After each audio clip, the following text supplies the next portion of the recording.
The hot California sun beat down on the Malibu cliffside, baking the white wooden chairs and the expensive floral arrangements. The dry Santa Ana winds pulled at Esther's veil, twisting the heavy lace around her dark brown shoulders. She stood under the flower arch, her hands shaking around her bouquet of white roses. She was supposed to be saying her vows. Instead, she was watching her entire life fall apart in slow motion. Jae-hoon stood 2 feet away from her, but he felt like he was in a different time zone. He wasn't looking at her. He was looking down at his phone, his jaw tight. Then he looked past her shoulder, straight into the front row. Esther didn't have to turn around to know who he was looking at. Blair, his adopted sister, the woman who had made Esther's life a living hell for the past 2 years. Blair was sitting in the front row, wearing a dress that looked way too much like a wedding gown. It was white, silk, and dipped dangerously low in the front, a clear fuck you to Esther. Jae-hoon finally put his phone in his pocket. He took a step back from the altar. The officiant stopped reading. The soft string music from the hired band seemed to screech to a halt. "I can't do this," Jae-hoon said. His voice carried over the microphone clipped to his lapel. Every single one of the 200 guests heard him. Esther felt the air leave her lungs. "Jae-hoon, what are you doing?" she whispered, her voice cracking. "I'm sorry, Esther, it's just not right." He didn't look sorry. He looked annoyed, like she was holding up his schedule. He stepped down from the platform. "Wait," Esther pleaded, taking a step toward him. Her heavy silk skirt dragged on the grass. "We are in the middle of our wedding. You can't just walk away. We have plans, my career." "Your career is nothing," Jae-hoon cut her off, his voice flat and cruel. "Without my studio, you are just a nobody typing in a dark room. You should be thanking me for even giving you a chance. But I am done dragging you to the top." He walked right past her and held his hand out to Blair. Blair smiled, a nasty, victorious smirk that made her perfect lips curl. She took his hand and stood up. The guests gasped. Whispers exploded across the lawn like a wildfire. Esther stood there, frozen, humiliated. The man she loved, the man who held the rights to every script she had ever written, was leaving her at the altar with his sister. Before Esther could even force her legs to run, another man stood up from the front row. He didn't rush, he didn't look panicked. He moved with the slow, dangerous grace of a predator who had just spotted his next meal. Young Min-yi, Jae-hoon's older brother, the CEO of Young Media. He was taller than Jae-hoon, broader, with sharp, cold eyes that missed nothing. He wore a custom black suit that made him look like a shadow blocking out the sun. He walked up the wooden steps and stopped right in front of Esther. He looked down at her shaking hands, then up at her tear-filled eyes. "Are you going to cry, Esther?" Min-yi asked, his voice a deep, rough rumble. "Or are you going to get even?" Before we find out what Esther chooses, if you're enjoying the story so far, please leave a like on this video. It really helps the algorithm push more dark and gritty romance stories just like this one to you. Now I want to hear from you in the comments. Do you think Esther should run away crying and try to hide, or should she take Min-yi's hand right now and shock everyone? Also, what exactly do you think Blair texted Jae-hoon to make him walk away at the very last second? And honestly, have you ever had someone embarrass you so badly in front of a huge crowd that you just wanted the ground to swallow you up? Let me know down below. And since you are loving the drama, make sure to hit that subscribe button so you never miss an update. Now, back to the story. Esther stared at the man standing in front of her. The wind whipped her hair across her face, but she didn't blink. Min-yi's face was completely blank. He wasn't smiling. He wasn't pitying her. He was offering her a deal. "What are you talking about?" Esther forced the words past the tight lump in her throat. Her chest heaved. Min-yi stepped closer. He was so close she could smell his cologne, something dark and expensive like wood smoke and expensive whiskey. "My brother is an idiot," Min-yi said quietly, so only she and the stunned officiant could hear. "He just humiliated you. He stole your last 3 scripts and put his name on them. His little sister is going to make sure you never work in this town again. They are going to ruin you, Esther, unless you ruin them first." Esther's heart hammered against her ribs. She knew he was right. Jae-hoon had absolute control over her contracts. If she walked away today as the jilted, pathetic ex-girlfriend, Blair would spread rumors. They would say Esther went crazy. They would say she was too hard to work with. She would lose her apartment. She would lose her independence. She would be right back at the bottom, sleeping on a stained mattress in a tiny room, trying to beg agents to read her work. "How?" Esther whispered. A single tear slipped down her dark cheek. Min-yi reached out. His large, warm thumb brushed the tear away. The touch was firm, completely lacking in any gentle comfort, but it grounded her. "Marry me," Min-yi said. The words hit her like a physical blow. She stared up into his dark, ruthless eyes. Are you out of your damn mind? I am a businessman, Minyi replied smoothly.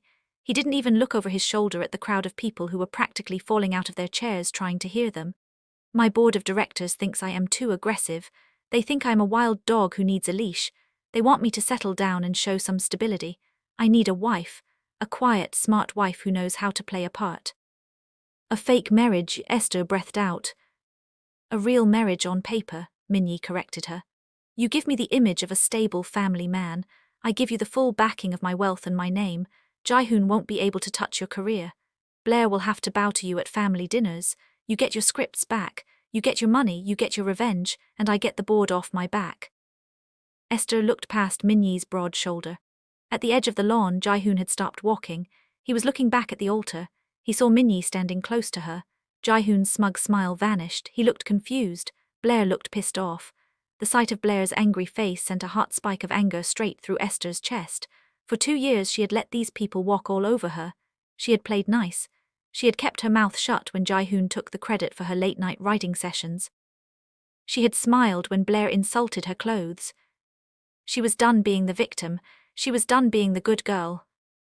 Esther looked back at Minyi. You want to marry me right now, right here. I already paid for the damn catering, Minyi said flatly. Might as well use it. He turned to the efficient. The poor man was sweating through his suit, his eyes wide behind his glasses. You, Minyi barked.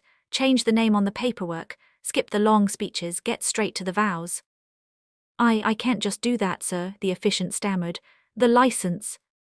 I will handle the license with the state tomorrow, Minyi interrupted, pulling a thick silver money clip from his pocket. He peeled off $500 bills and shoved them into the efficient's chest pocket. Read the vows, now.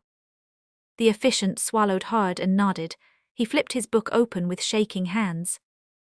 Minyi turned back to Esther. He held out his hand. His palm was broad and calloused. Deal, he asked. Esther didn't hesitate this time. She placed her hand in his. His fingers curled around hers, trapping her hand in a warm iron grip. Deal, she said. The efficient cleared his throat. He leaned into the microphone. The screech of the feedback made the guests jump. Ah, dearly beloved, the man squeaked. We are gathered here today to witness the union of Esther and Minyi. The crowd erupted. People yelled. A woman in the third row actually fainted. Esther heard Jaehoon shout from the back of the lawn, Hey, what the fuck are you doing? Minyi didn't even flinch. He kept his eyes locked on Esther. Do you take this man to be your husband? The efficient rushed through the words, terrified of Minyi. I do, Esther said loudly, making sure the microphone caught her voice. She wanted Jaehoon to hear it. She wanted Blair to choke on it. And do you take this woman to be your wife? I do, Minyi said. His voice was steady and absolute. By the power vested in me, I pronounce you husband and wife. You may kiss the bride. Esther's breath hitched. She hadn't thought about this part, but Minyi didn't give her time to panic. He stepped into her space, wrapping one heavy arm around her waist. He pulled her flush against his hard chest. He leaned down. His lips crashed onto hers. It wasn't a sweet, romantic kiss. It was a claim. It was hard, hot, and full of raw power. Esther gasped into his mouth, grabbing the lapels of his suit to keep from falling backwards. For a second, the whole world vanished. There was no wind, no shouting guests, no cheating ex. There was only the taste of whiskey and the heat of Minyi's mouth moving over hers. He pulled back slowly. His dark eyes searched her face. Welcome to the family, Mrs. Young, he murmured. He grabbed her hand and turned toward the crowd. The guests were dead silent now. They stared in absolute shock. Minyi pulled Esther down the steps and started walking down the aisle. Esther had to jog to keep up with his long strides. As they reached the end of the white runner, Jaehoon blocked their path. His face was red with anger. Minyi, what the hell is this? Jaehoon demanded. You can't do this, she is my fiancée. Minyi stopped. He looked at his younger brother like he was a bug on the bottom of his shoe. She was your fiancée, now she is my wife, which makes her your sister-in-law. Show some respect, Jaehoon. She's a gold-digging bitch, Blair yelled, stepping up next to Jaehoon. Her fake innocent act was completely gone. Her eyes were full of venom. She is just doing this to get back at you. Minyi let go of Esther's hand. In a flash, he grabbed Jaehoon by the throat. He shoved his younger brother backwards so hard Jaehoon slammed into the side of a massive flower pot. The clay cracked. Jihoon choked, his hands flying up to grab Minyi's wrist. Listen to me very carefully, Minyi said, his voice dropping to a terrifying whisper. If you or your little pet ever speak to my wife like that again, I will strip you of your position at the studio. I will freeze your bank accounts. I will take your cars, your house, and your name. You will be on the street by dinner time. Do you understand me? Jihoon gagged, his face turning purple. He nodded frantically. Minyi let him go. Jihoon fell to his knees on the grass, coughing and gasping for air. Blair scrambled down next to him, glaring up at Minyi with pure hate. Minyi smoothed his tie. He turned back to Esther and offered his arm. She slid her hand through the crook of his elbow, her heart beating wildly. They walked past the valet stand and straight toward a black Maybach waiting at the curb. A driver in a sharp suit jumped out and opened the back door. Minyi helped Esther inside, gathering the huge pile of her wedding dress so she could fit. He slid in next to her and the driver shut the door, blocking out the noise of the chaotic wedding venue. The tinted windows made the back of the car feel like a dark cave. The air conditioning blasted, cooling Esther's sweat-damp skin. As the car pulled away from the curb, driving away from the wreckage of her old life, the adrenaline slowly started to drain out of her. The reality of what she had just done crashed down on her shoulders. She was married to a man she barely knew, a man who choked his own brother without batting an eye. Minyi opened a hidden compartment between their seats. He pulled out a thick leather folder and tossed it onto Esther's lap. "What is this?" she asked, her voice quiet. "Your new life," Minyi said, staring straight ahead at the road. "Open it. We have rules to go over. If you are going to be my wife, you are going to follow my orders. And my first order is that you never let anyone see you cry again." The heavy leather folder sat on Esther's lap like a bomb waiting to go off. She stared down at the smooth black cover, her fingers tracing the expensive stitching. The engine of the Maybach hummed so quietly she could hear Minyi breathing next to her. He didn't look at her. He leaned forward, opened a small wooden cabinet built into the partition, and pulled out a crystal glass. He poured himself 2 fingers of amber liquid from a crystal decanter. He didn't offer her any.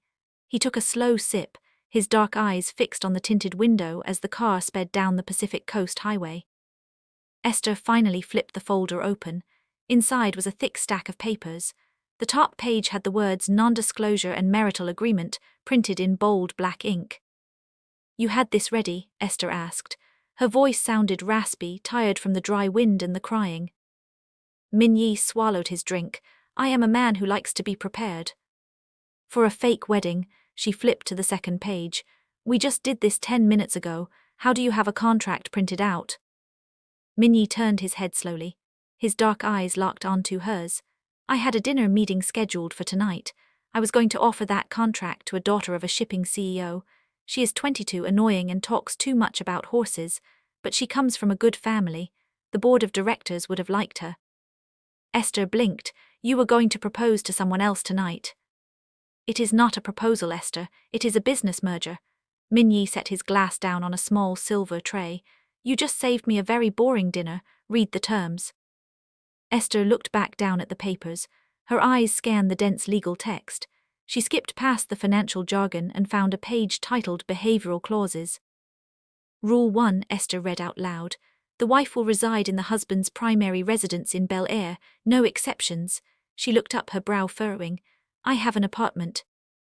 "You had an apartment," Minyi corrected her. "You are Mrs. Young now. My wife does not live in a rundown studio in West Hollywood. My security team will pack up your things tomorrow morning. You live with me starting tonight." Esther felt a hot spark of anger.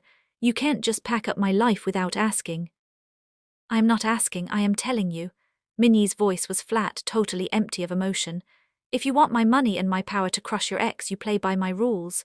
Keep reading." Esther bit the inside of her cheek. She wanted to yell at him. She wanted to throw the folder at his face and tell him to go to hell. But the memory of Blair's smug, nasty smile flashed in her mind.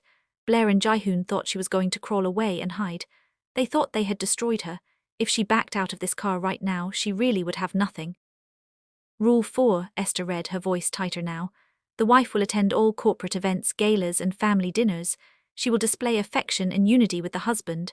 Esther let out a harsh, bitter laugh. "Display affection? What does that mean? Do I have to hold your hand while you choke people?" Minyi didn't smile. "It means you will look at me like you actually like me. You will smile for the cameras, you will not argue with me in public. Behind closed doors you can hate my guts, I do not care, but outside of my house you are mine. A cold shiver ran down Esther's spine. He said the word mine like he was talking about a car or an expensive watch. He was a terrifying man, but right now she needed a monster on her side. She skipped down the page. What about my scripts? There is nothing in here about my career. Minyi reached over. He tapped a thick, manicured finger on paragraph 7. Clause C. The husband agrees to use his legal and financial resources to restore the wife's stolen intellectual property. Esther read the paragraph carefully, her heart beat a little faster. Jai-hoon holds the copyright. He forced me to sign a release form 3 months ago. He said it was just standard studio policy. I was so stupid. I just signed it because I loved him. You were stupid, Minyi agreed bluntly. You trusted a snake because he bought you flowers, but Jai-hoon is an idiot. He filed those copyrights under Young Media. He thinks because he is the vice president, he owns the company. Doesn't he? Minyi let out a dark, low chuckle. It didn't sound happy at all. I own 51% of Young Media. Jai-hoon owns 10%. The rest belongs to the board. My brother is an employee. I am the boss. By the end of the week, those scripts will be back in your name. If Jai-hoon tries to fight it, I will fire him. Esther stared at him. Just like that, you would fire your own brother over a woman you just met. I am not firing him over you. I am firing him because he is a liability. Minyi poured himself another drink. He is sloppy. He sleeps with his actresses. He steals from his writers. He is going to ruin the company's reputation. I have been looking for an excuse to push him out for a year. You are just the perfect weapon. Esther felt a strange sense of relief wash over her. He wasn't doing this because he was a good guy trying to save a damsel in distress. He was using her, and she was using him. It was completely transactional. That made perfect sense to her. No lies, no fake promises of love, just cold, hard payback. Where do I sign? Esther asked. Minyi pulled a sleek silver pen from the inside pocket of his suit jacket. He held it out to her. Last page, bottom right. Esther took the pen. Her hand brushed against his warm skin. She ignored the sudden jolt of electricity that shot up her arm. She flipped to the last page, pressed the folder against her knees, and signed her name in quick, jagged letters. Minyi took the folder back. He slipped it into the hidden compartment and locked it. Good, now sit back and shut up, I have a headache. Esther opened her mouth to argue but closed it again. She leaned back against the soft leather seat. She turned her head and looked out the window. The Maybach was driving up a steep, winding road. The massive houses of Bel Air flashed by, hidden behind tall iron gates and thick green hedges. The California sun was finally starting to dip below the horizon. The sky turned a bruised, dark purple. The car slowed down and turned onto a private driveway. Huge black metal gates slowly swung open. The Maybach rolled up a long driveway lined with perfectly trimmed trees. At the end of the driveway sat a house that looked like a modern fortress. It was all sharp angles, dark grey concrete, and massive sheets of dark glass. There were no flowers, no colourful decorations. It was cold, dark, and intimidating, just like its owner.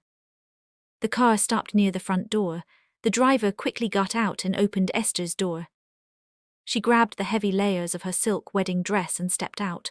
The dry wind immediately whipped her hair around her face. She looked up at the house. It was so big it made her dizzy. Minyi got out on the other side. He walked around the car and stood next to her. He didn't offer her his arm this time. There was no one here to put on a show for. Go inside, he ordered. Take that ridiculous dress off. You look like a damn pastry. Esther glared at him. It is a Vera Wang dress. I paid for it myself. It is covered in dirt, Minyi pointed out, gesturing to the hem. And it reminds me of my brother's ugly face. Take it off. He walked past her, punched a code into a keypad next to the massive wooden front door and pushed it open. He didn't hold the door for her. He just walked inside. Esther let out an angry breath. Asshole, she muttered under her breath. I heard that, his deep voice echoed from inside the house. Esther grabbed her heavy skirt and dragged it up the front steps. She stepped into the foyer. The inside of the house was just as cold as the outside. The floors were shiny black marble. The walls were stark white. There was a huge modern chandelier hanging from the ceiling that looked like shattered pieces of ice. Minyi was already standing in the middle of the living room, taking off his suit jacket.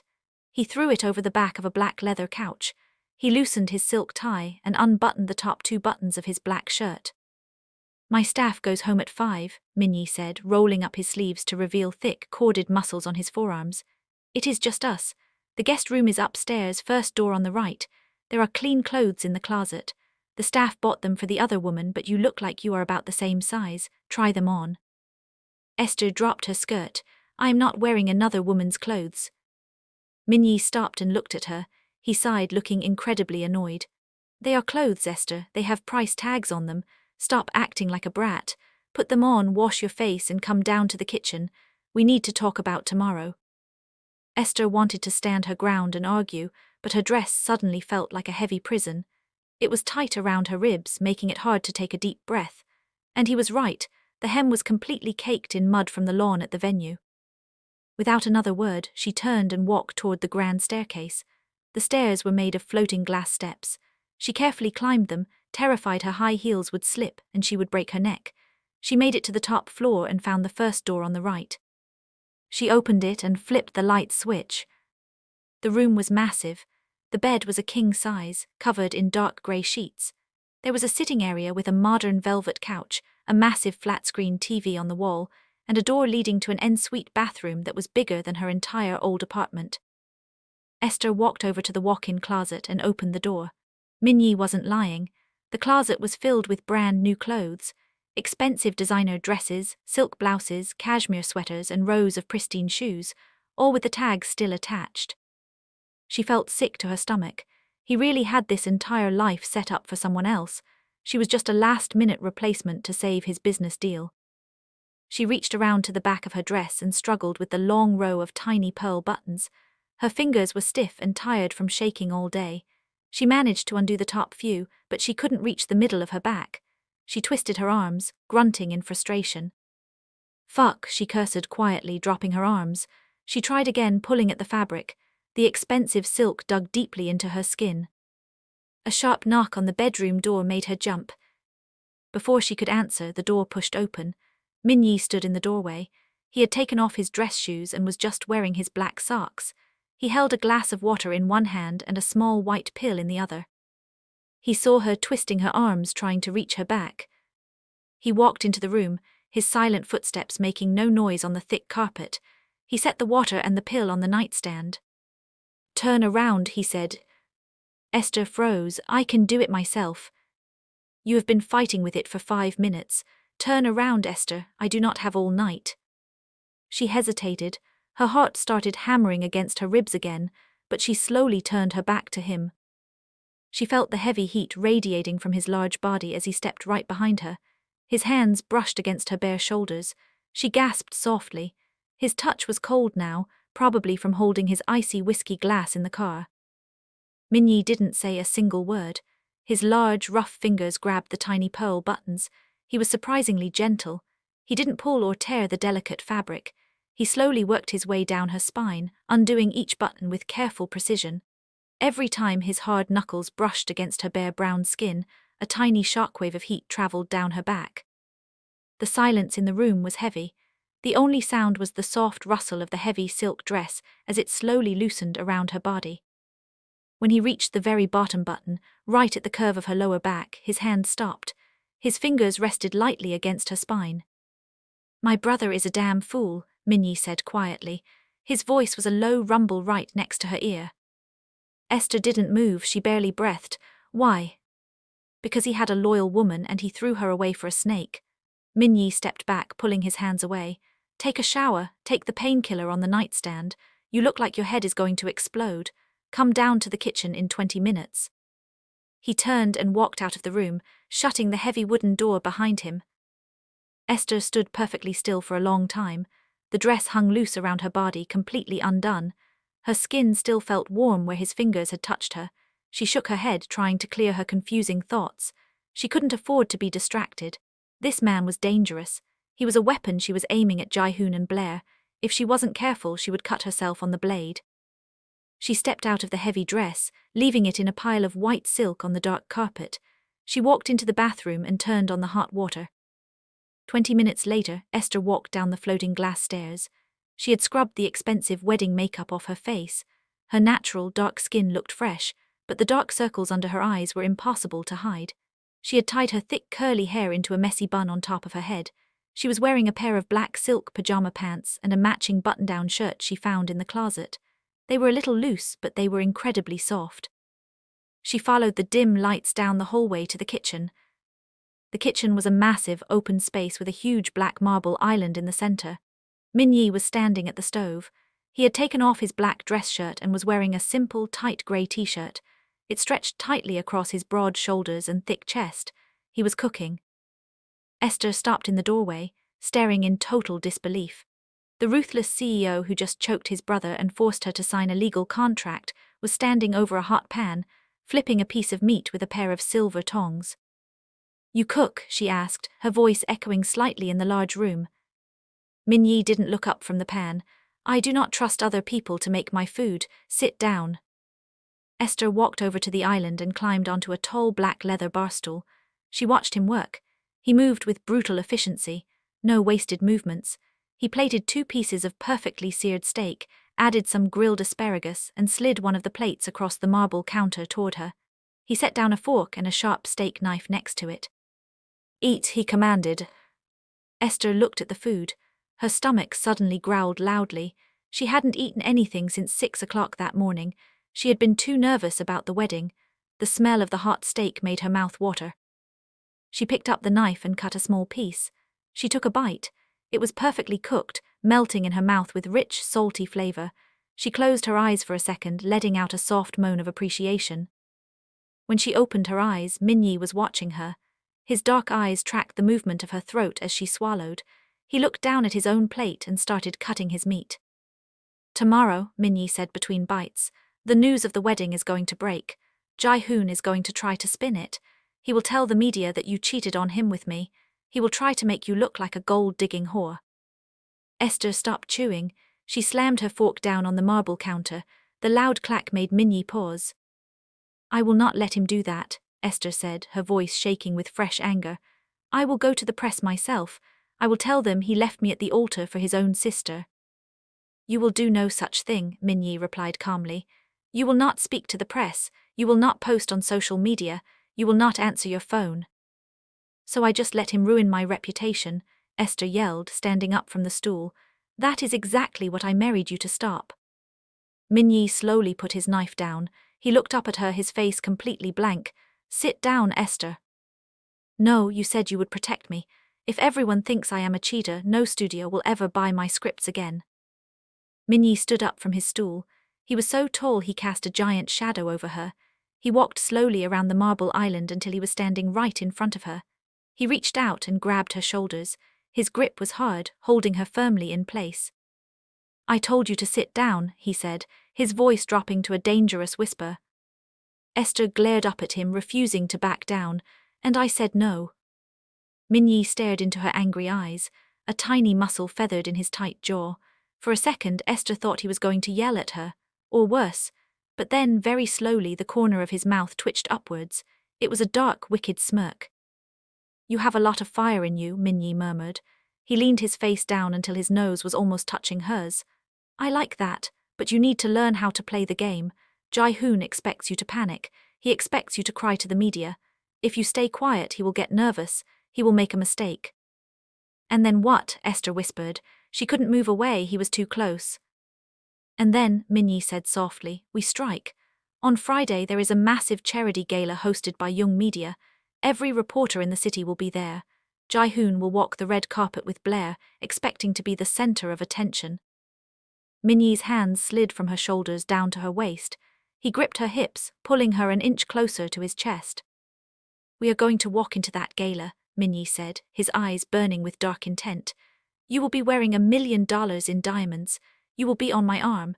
And we will smile for the cameras while I announce to the entire world that I just fired him." Esther's breath hitched. The pure, cold vengeance in his voice was terrifying, but it was also incredibly thrilling. She pictured Jae-hoon's shocked face. She pictured Blair's smug smile fading away as Minyi publicly destroyed their entire lives. "Are you ready for a war, wife?" Minyi asked. Esther looked deep into his dark eyes. She didn't hesitate this time. "Yes." The California sun cut through the massive glass windows of the bedroom, hitting Esther right in the eyes.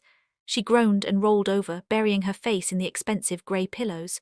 For 5 seconds her brain was fuzzy and calm. Then the memories of yesterday hit her like a speeding truck. The wedding, Jaehoon leaving her, Minnie's dark, angry eyes, the contract. She sat up fast, her heart pounding. She was still wearing Minnie's black silk pajamas. She looked around the giant, empty guest room. It wasn't a bad dream. It was her real life. Her phone buzzed on the nightstand. It had been buzzing all night, but she had turned it on silent. She reached over and picked it up. The screen was completely full of notifications. 40 missed calls from her mother, 50 text messages from friends who had been at the wedding, and 15 angry voicemails from Jaehoon. She clicked on the first text from Jaehoon. It read, "You are a crazy bitch, you ruined my life, call me right now." Esther felt her hands start to shake. Her chest got tight. She wanted to throw the phone against the wall. Before she could read the next nasty message, the bedroom door swung wide open. Minnie walked in. He was wearing a sharp dark blue suit today, looking like a man who owned the entire city. He didn't knock. He just walked right over to the bed and snatched the phone out of her hand. "Hey," Esther yelled, reaching for it. "Give that back." "I told you last night," Minnie said, his voice cold and flat. "You do not look at your phone, you do not talk to anyone." He pressed a few buttons on the screen. Esther watched in horror as he powered the phone down completely. "You can't just take my stuff," Esther snapped, tossing the thick blankets off her legs. She stood up, glaring at him. She had to tilt her head back to look him in the eyes because he was so tall. "I have a mother who is probably thinking I am dead. I have friends." "Your mother lives in Atlanta," Minnie replied calmly. "I had my assistant call her this morning. She knows you are safe. As for your friends, they will survive a few days without you." "You are a controlling asshole," Esther said, crossing her arms over her chest. "I am your husband," Minnie shot back, taking a step closer. He was so big he blocked out the sunlight coming from the window. "And right now, I am the only thing standing between you and a massive public relations disaster. Jaehoon is already crying to the gossip blogs. He is telling everyone you were sleeping with me for a year behind his back." Before we see Esther's massive transformation, if you're enjoying this dark revenge story, please leave a like. It helps the algorithm push more gritty romance videos to you. Now I want to hear your thoughts in the comments. Do you think Esther should try to steal her phone back and text Jaehoon a piece of her mind, or is Minnie right to cut off all her communication? Also, how do you think Blair is going to react when she sees Esther wearing diamonds at the gala tonight? And have you ever had an ex spread horrible lies about you after a breakup? Let me know down below. If you want to see Jaehoon get what he deserves, make sure to subscribe. Now, back to the story. Esther felt the blood drain from her face. "What? That is a lie. I never even spoke to you before yesterday." "The truth does not matter to the media," Minnie said smoothly. He slipped her phone into the pocket of his suit jacket. "What matters is who puts on a better show. Go take a shower, wash your hair. A team of stylists will be here in 1 hour to get you ready for the gala tonight." Esther stared at him. "Stylists, for tonight we are really doing this." "I do not make empty threats," Minnie said. "Tonight you are going to walk into the ballroom at the Beverly Hills Hotel. You are going to hold my arm, you are going to smile, and you are going to watch me take everything away from my little brother. Now move." He turned and walked out of the room, leaving the door wide open. Esther took a deep breath. Her stomach did a nervous flip, but she forced herself to walk into the massive bathroom. She turned on the hot water and stepped into the shower. She scrubbed her skin until it turned red, trying to wash away the feeling of Jaehoon's betrayal. When she got out and wrapped a thick white towel around her body, she looked at herself in the huge mirror. Her dark brown eyes looked tired, but they also looked angry. She was done crying. She walked back into the bedroom just as 5 women walked through the door. They were pulling rolling suitcases full of makeup, hair tools, and garment bags. For the next 4 hours, Esther was pushed, pulled, and painted. A woman with bright red hair blew out Esther's thick curls, pulling them up into an elegant, slicked-back style that made her cheekbones look sharp and fierce. Another woman painted her face, covering up the dark circles under her eyes and painting her lips a deep, dangerous shade of dark red. "Stand up, please," the lead stylist said, unzipping a long black garment bag. Esther dropped her towel and stepped into the dress. It was made of black silk that felt like liquid against her skin. It had long sleeves, a high neck, but the back was completely cut out, dipping dangerously low down her spine. The skirt hugged her hips tightly before flaring out at the bottom, falling perfectly over a pair of black high heels. She looked at herself in the full-length mirror. She didn't look like Esther the quiet screenwriter anymore. She looked like a wealthy, powerful woman who could ruin a man's life with a single word. The bedroom door opened again. Minyi walked in. He stopped dead in his tracks when he saw her. The room went completely silent. The stylists packed up their bags as fast as they could and practically ran out the door, leaving them totally alone. Minyi stared at her. His dark eyes slowly dragged from the top of her slicked-back hair, down the tight black silk, all the way to her shoes. He didn't say a word for a long time. The silence in the room was heavy and thick. "Is it too much?" Esther asked, suddenly feeling nervous. She crossed her arms over her chest. "Put your arms down," Minyi ordered. His voice was rougher than it was this morning. Esther slowly lowered her arms. Minyi walked toward her. He stopped right behind her. She watched him in the mirror. He reached into his suit jacket and pulled out a long, flat velvet box. He popped it open. Inside was a diamond necklace. The stones were massive, catching the sunlight and throwing bright flashes around the room. It looked like it cost more than a house. Minyi took the necklace out of the box. "Turn around," he said quietly. Esther turned to face the mirror so her bare back was to him. She felt the cold, heavy metal settle against her collarbones. Minyi reached around her neck to fasten the clasp. His warm, rough fingers brushed against the sensitive skin on the back of her neck. A tiny shiver ran down Esther's spine. She saw Minyi's eyes flash in the mirror. He noticed the shiver, but he didn't say anything. He fastened the clasp and let his hands drop. "You look exactly like a woman who is about to take over the city," he murmured, his deep voice vibrating right behind her ear. "Jai-hoon is going to lose his damn mind."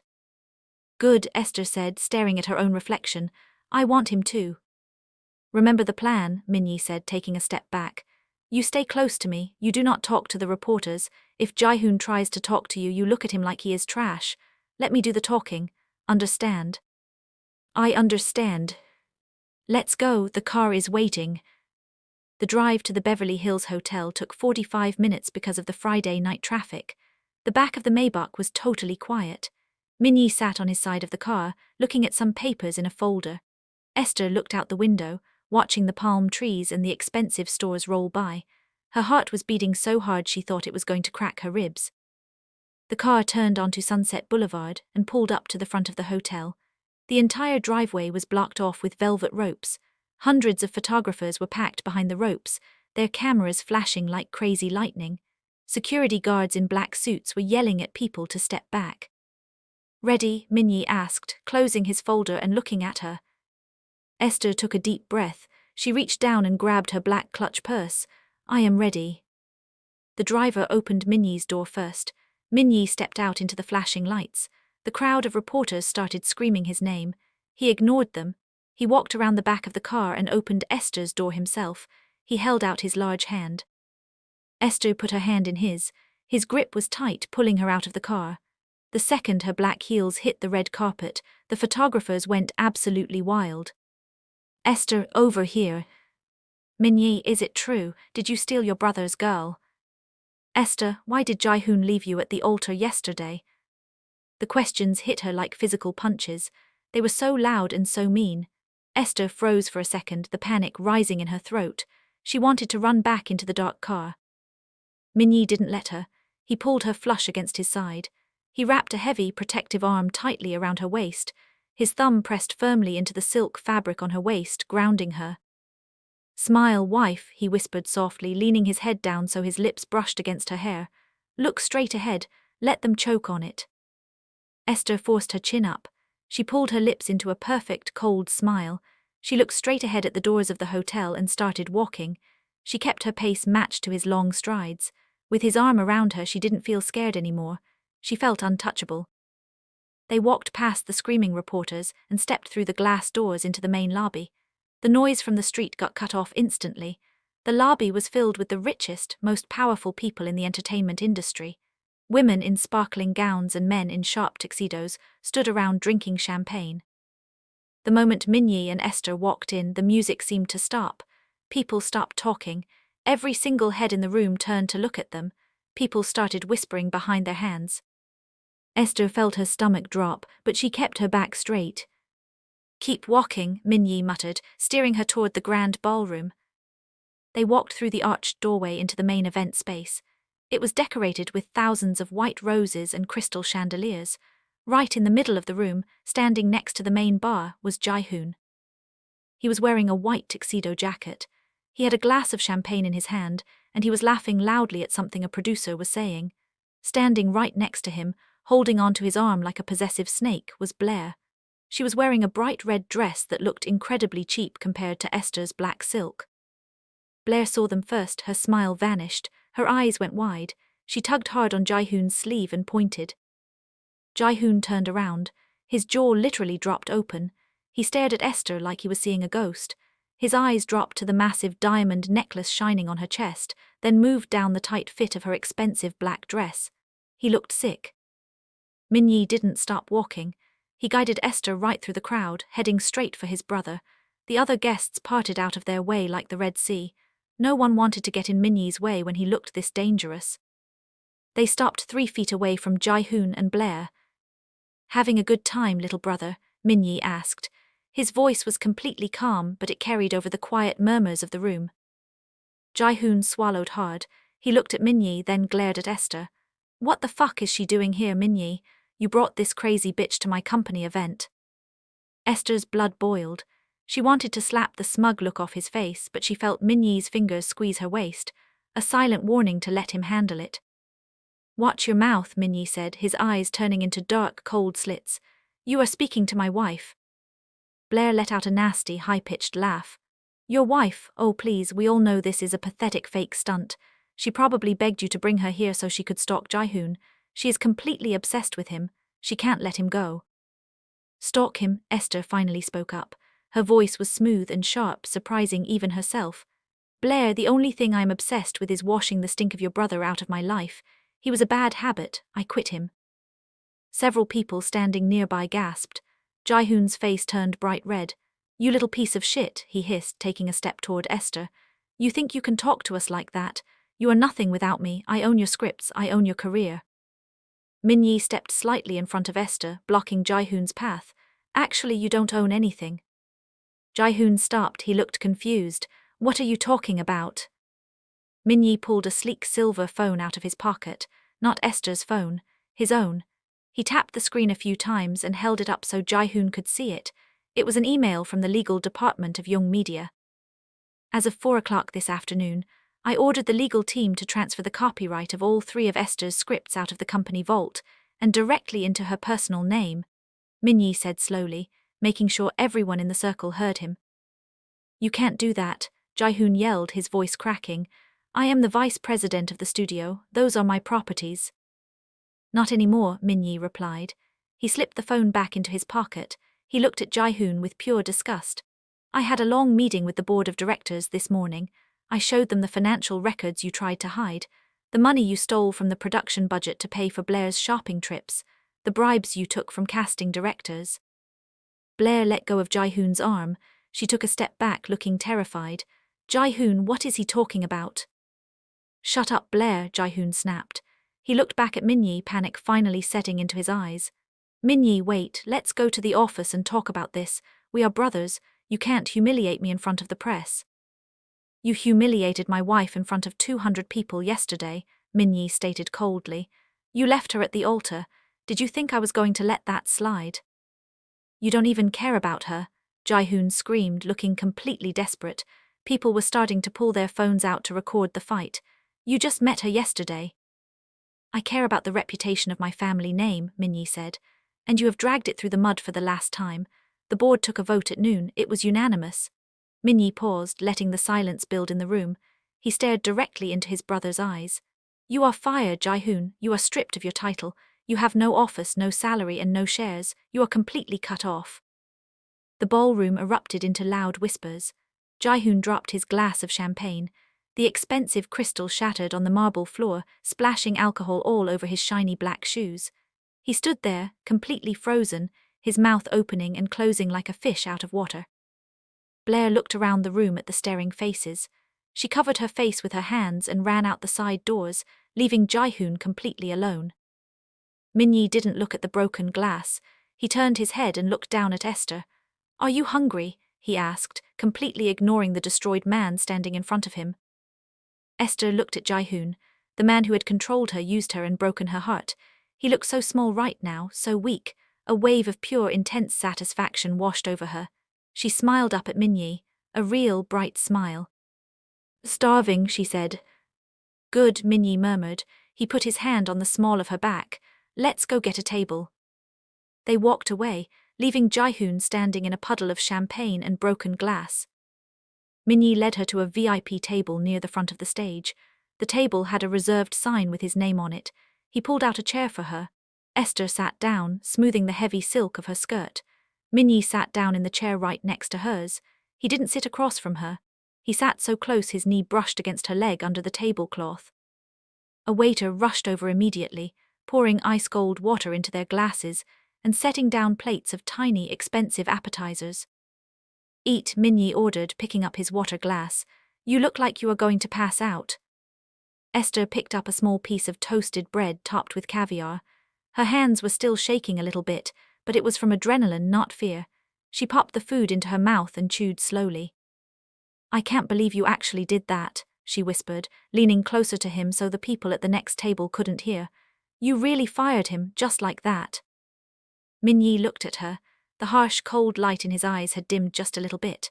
I told you I was a man of my word. I needed an excuse to get rid of him. You gave me the perfect reason. The board loves a righteous older brother protecting the honor of a wronged woman. It makes me look moral. It makes them trust me. Esther swallowed her food. So what happens to my scripts now? My lawyers will email you the digital copies on Monday morning, Min-yi said smoothly. You own them 100%. You can sell them to another studio.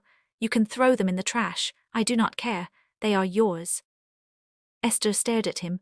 For the past 2 years, she had fought tooth and nail just to get Jae-hoon to read her work. She had begged for credit. She had compromised her own ideas to make him happy.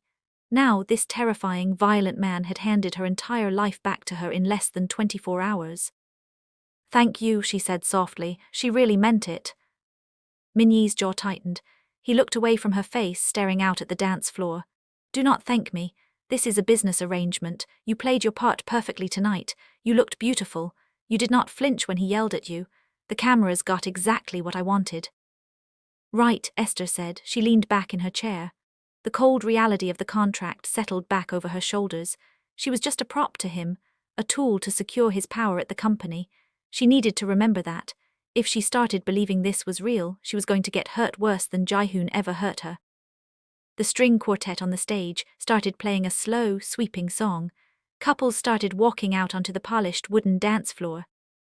Min-yi suddenly stood up. He held his hand out to her. Esther looked at his large, calloused palm.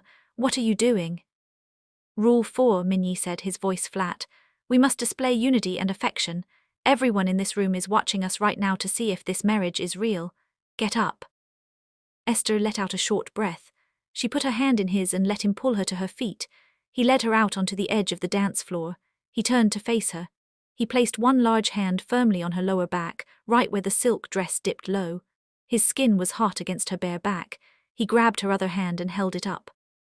They started to move slowly to the music. Esther kept her eyes fixed on the knot of his dark blue tie. She didn't want to look up at his face. He was too intense. He was too close. She could smell that expensive cologne again, wood smoke and whiskey. You are as stiff as a board, Min-yi muttered. Relax your shoulders. You look like you are dancing with a killer. You are a killer, Esther whispered back, finally looking up into his dark eyes.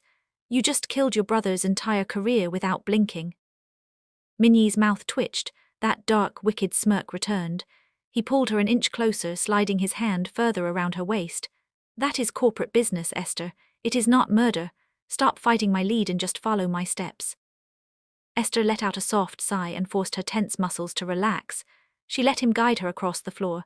He was a surprisingly good dancer. He moved with the same slow, dangerous grace he used when he walked. After a few minutes, Esther found herself actually leaning into him. The heat of his body was comforting in the freezing, air-conditioned ballroom. People are staring, Esther whispered. Let them stare, Min-yi replied smoothly. They are looking at the new queen of young media. Get used to the attention.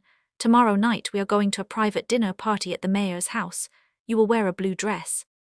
Esther frowned. I don't like blue. Minyi looked down at her, his expression serious. You will wear blue because it matches my tie. Do not argue with me in public. Esther narrowed her eyes. The urge to fight him flared up again. I will wear whatever color I want. I signed a contract to pretend to like you. I didn't sign a contract to be your matching doll. Minyi stopped dancing. They were right in the middle of the floor. He stared down at her, his eyes flashing with a sudden, sharp heat. It wasn't anger, it was something else, something much more dangerous. You really like to push your luck, don't you? He asked, his voice dropping to a harsh whisper. I am not scared of you, Esther lied. Her heart was racing. Minyi leaned down until his lips were a millimeter away from her ear. You should be, he murmured, because if you keep fighting me, I am going to forget that this is just a business arrangement, and I am going to make you mine for real. Esther gasped softly, her breath catching in her throat. She stepped back, but his hand on her waist held her firmly in place. He looked at her flushed face, gave her one final, arrogant nod, and then started moving to the music again as if nothing had happened. Esther followed his steps, completely dazed. The war against Jaehoon was over, but the war with her new husband was just beginning. The flash of the cameras blinded Esther as they walked out of the heavy glass doors of the Beverly Hills Hotel. The cold night air hit her bare back, making her shiver. The paparazzi were screaming even louder now. Word had already leaked from inside the ballroom. The internet already knew that Jaehoon was fired, and Minyi had claimed her as his wife. Minyi kept his heavy arm wrapped tightly around her waist. He did not rush. He walked down the red carpet with slow, heavy steps, letting every single camera get a clear shot of his face and his hand resting on her body. When they finally reached the black Maybach, the driver opened the door. Esther slid into the dark, quiet back seat. Minyi got in right after her and the heavy door slammed shut, cutting off the wild screaming of the reporters. The car pulled away from the curb. Esther let out a long, shaky breath and leaned her head back against the soft leather seat. Her entire body felt drained. Minyi opened his hidden compartment and poured himself a glass of dark whiskey. He drank half of it in one swallow. He did not look at her. He stared out the tinted window at the passing streetlights. The silence in the car was thick and heavy, pulling the air right out of Esther's lungs. She kept thinking about what he said on the dance floor. I am going to make you mine for real. What happens tomorrow? Esther asked, her voice sounding small in the dark space. Minyi turned his head slowly. He rested his elbow on the armrest and looked at her. Tomorrow you get to work. Firing Jaehoon was only the first step. If you want to completely ruin him, you have to prove that he is nothing without you. You have to sell your script to a rival studio. You have to make a movie that destroys his box office numbers. Esther frowned. I don't even have a phone. I don't have an agent anymore. Jaehoon forced my old agent to drop me when we started dating. How am I supposed to set up a meeting with a rival studio? You are my wife, Minyi said simply. You do not need an agent, you have me. I have already set up a lunch meeting for you tomorrow at the Bel Air Country Club. You will be meeting with Marcus Vance. He is the CEO of Titan Pictures. Esther's eyes went wide. Titan Pictures was the biggest rival young media had. They made massive action movies and dark thrillers. Marcus Vance, he is famous for hating new writers. He only buys scripts from established old men. He will listen to you, Minyi said, taking another sip of his drink. Because I told him to, but I am not going to hold your hand, Esther. I got you the meeting. You have to make the sale. If you choke, if you let him talk down to you, he will walk away. And you will look like a weak little girl who just married a rich man to save her. Esther felt a hot spark of anger in her chest. She sat up straighter. I am not a weak little girl. I wrote 3 incredible scripts while Jaehoon was out partying. I know every single word of my stories. I can sell them. Minyi's mouth twitched into a dark smile. Good, then you better get some sleep, because Marcus is a shark and he loves the taste of blood. The next morning, the hot California sun baked the stone patio of the Bel Air Country Club. The sky was a bright, harsh blue without a single cloud. Esther sat at a round metal table under a large white umbrella. She was wearing a sharp, tailored white suit that Minyi's stylists had left in her closet. Her hair was pulled back into a tight, neat braid. She looked like pure business. Minyi sat next to her. He was wearing a light grey suit without a tie. He looked relaxed, completely comfortable in the extreme wealth of the country club. He was drinking a glass of iced water with lemon. He had barely spoken 2 words to her since they woke up. He had simply handed her a brand new phone and a silver iPad. When she opened the iPad, she found the digital files of her 3 scripts. Her name was typed boldly on the title pages. The relief of seeing her own name on her own hard work had almost made her cry, but she remembered Minnie's first rule. She blinked the tears away and read her scripts for 2 hours straight, memorizing every plot point. A tall, older man with silver hair and a very expensive tan walked out onto the patio. He was wearing a pink polo shirt and white golf pants. He walked right over to their table and dropped into the empty chair across from Esther. "Minnie," the man said loudly, clapping his hands together, "you look like a man who just dropped a bomb on his own company. Firing your brother, that takes some serious balls. The stock market is going crazy this morning." "The stock market will bounce back by Monday, Marcus," Minnie said calmly. "It always does. I cut out a disease. The company will be stronger for it." Marcus laughed a loud, booming laugh. Then he turned his sharp blue eyes onto Esther. He looked her up and down, clearly not impressed. And this must be the famous new wife, Esther, right, the girl who caused all the drama. "I didn't cause the drama," Esther said, keeping her voice totally flat. "Tycoon caused it when he stole my work." Marcus leaned back in his chair and crossed his arms over his chest. "Right, the stolen scripts. Listen, honey, I am going to be straight with you. Minnie asked me to meet with you as a personal favor to him, but I have been in this business for 30 years. I know how things work. Tycoon is a messy kid, but he knows how to structure a movie. Are you sure you didn't just type up his ideas and slap your name on them?" Esther felt the blood rush to her face. She looked at Minnie, expecting him to defend her, but Minnie just sat there, swirling the ice in his glass. He was watching her. He was waiting to see what she would do. Esther looked back at Marcus.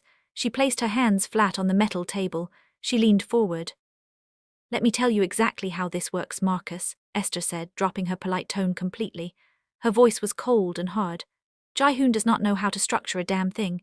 His attention span is about 5 minutes long. My script, The Neon Grave, is a gritty, slow-burn thriller about a corrupt detective in a dirty city. It has a nonlinear timeline. It has 3 major plot twists that are set up in the first 10 pages. Do you really think Tycoon could write a nonlinear timeline when he can't even remember his own meeting schedule?" Marcus stopped smiling. He dropped his arms. "A nonlinear thriller, that is a hard genre to sell." "It is easy to sell if you have a smart audience," Esther shot back. "The main character, Detective Vance, is broken. He hates his job, he hates his life. He takes bribes just to pay for his sick mother's hospital bills. He is real, he is ugly. I wrote every single damn word of that script while sitting in a freezing apartment at 3 in the morning. I built that world from the ground up. I know the exact pacing of every scene. If you buy this script, it will win you an award. If you pass on it, I will take it to Lionsgate this afternoon and let them win the award instead." Marcus stared at her. The patio was totally quiet except for the sound of a golf cart driving by in the distance. Marcus looked at Minnie, then looked back at Esther. "You named the dirty Detective Vance?" Marcus asked, a slow grin spreading across his tanned face. "After me." "I needed a name that sounded arrogant." Esther lied smoothly without missing a beat. Marcus let out another loud laugh. He slapped his hand down on the table. "I like her, Minnie. She has a real bite to her. Send the file to my assistant right now. I will read it on my plane to New York tonight. If it is half as good as you say it is, my legal team will send you an offer by tomorrow morning." Esther felt a massive wave of relief wash over her, but she did not smile. She just nodded her head once. "I will email it right now." Marcus stood up. He reached across the table and shook Esther's hand. "It was nice meeting you, Mrs. Young. I think you and I are going to make a lot of money together." He walked away, heading toward the golf course. Esther grabbed her new phone with shaking hands. She opened her email and sent the PDF file to the address Marcus had given her. When she hit send, she finally let out a long breath and sagged back against her chair. "You did good," Minnie said quietly. Esther looked at him. He was staring at her with that same dark, intense look he had on the dance floor last night. It made her stomach flip. "Thank you for not jumping in," Esther said softly. "I needed to do that myself." "I know," Minnie replied. He finished his water and set the glass down. "I am going to go talk to the club manager about a business event. Go use the restroom and wash your face. You look like you are sweating." Esther rolled her eyes. The man ruined every nice moment by being a complete jerk. "I am not sweating. It is glowing. I just sold a movie." "Just go," Minnie muttered. though the corner of his mouth was turned up in a tiny smirk. Esther stood up and walked across the hot patio toward the large double doors of the clubhouse. The inside of the building was freezing cold from the heavy air conditioning. She walked down a long, quiet hallway with thick carpet and dark wooden walls. She found the women's restroom and pushed the door open. The restroom was massive, with pink marble sinks and gold mirrors. Esther walked over to the sink and turned on the cold water. She wet a paper towel and dabbed it against the back of her neck. She looked at herself in the mirror. She looked powerful. She looked like a winner. The heavy bathroom door suddenly slammed open behind her. Esther jumped and spun around.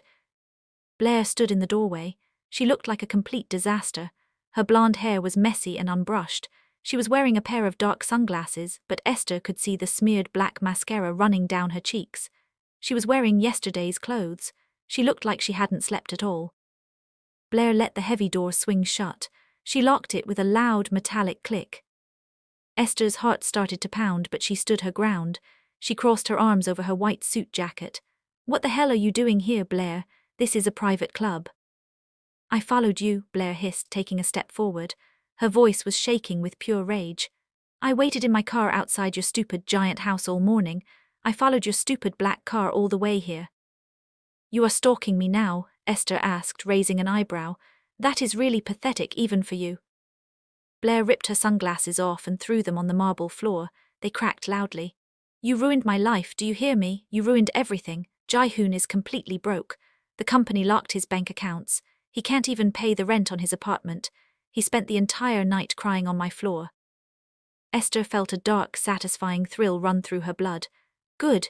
He deserves to cry. He stole my work, he lied to me, and he embarrassed me in front of 200 people. Actions have consequences, Blair. You should have learned that in kindergarten." "You think you are so smart," Blair yelled, her face turning an ugly shade of red. "You think you won because you tricked Minnie into marrying you, but he does not love you. He is just using you to get the company. The second he gets bored of you, he is going to throw you in the trash just like Jae-hoon did." Esther took a slow step toward Blair. She was taller than the other woman, and right now she felt 10 times stronger. "Maybe he is using me," Esther said softly, her voice echoing in the large marble room. "But guess what? I'm using him too. I got my scripts back. I just sold a movie to Titan Pictures. I'm going to be a millionaire by next year. And what do you have, Blair?" Blair opened her mouth to speak, but nothing came out. Esther stepped closer, backing Blair up against the heavy wooden door. "You have nothing. You have no job. You have no money. You just lived off your brother's stolen cash. You are a parasite. And now the host is dead. So why don't you unlock this door, walk back to your car, and figure out how to get a real job? Because if you ever come near me again, I won't just take your money. I will tell Minnie to make sure you never work in this city again." Blair stared at Esther with wide, terrified eyes. She finally realized that the quiet, sad girl she used to bully was completely gone.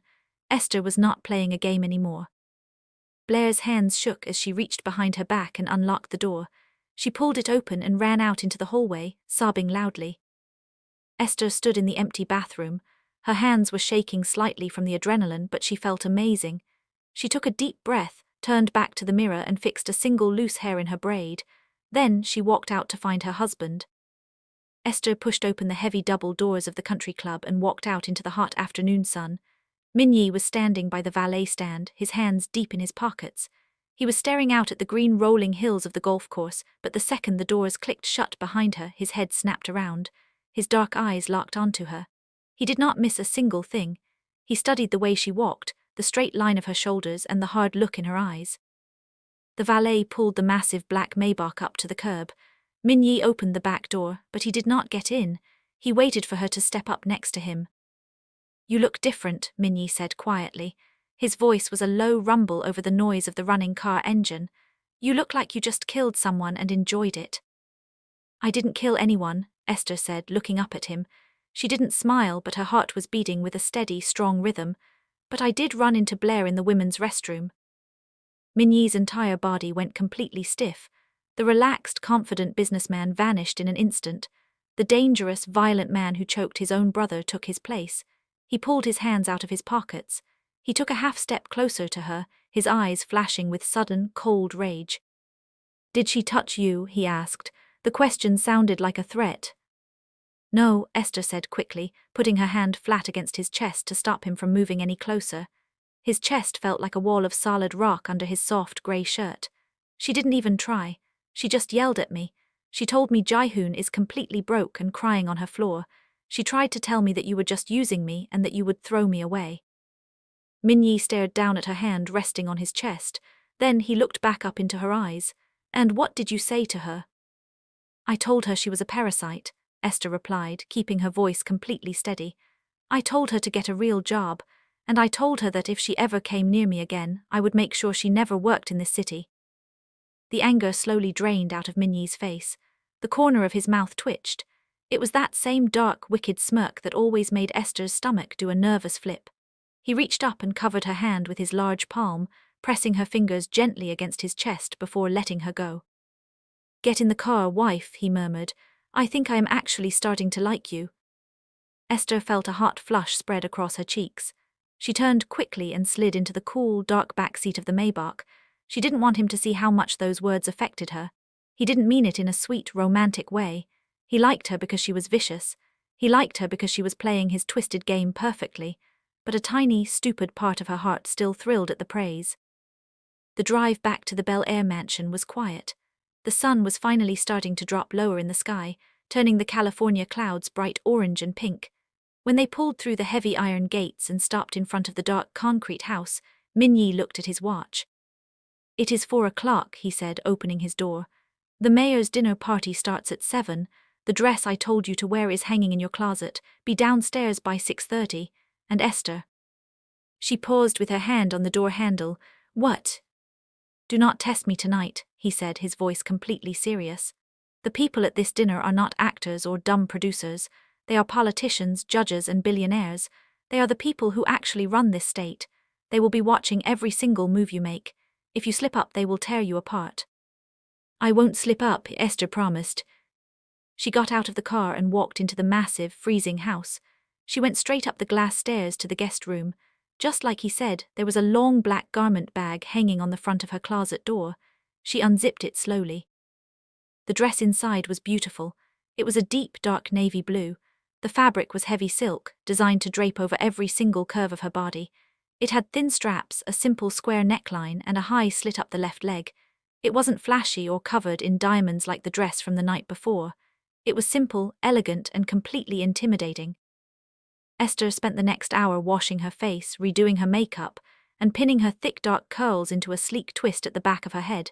She slipped the blue dress on. It fit like a second skin. She put on a pair of simple silver heels and stared at herself in the huge mirror.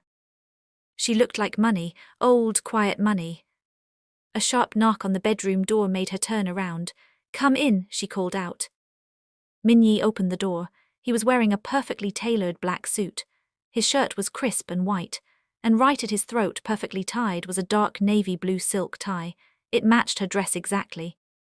He stepped into the room and stopped.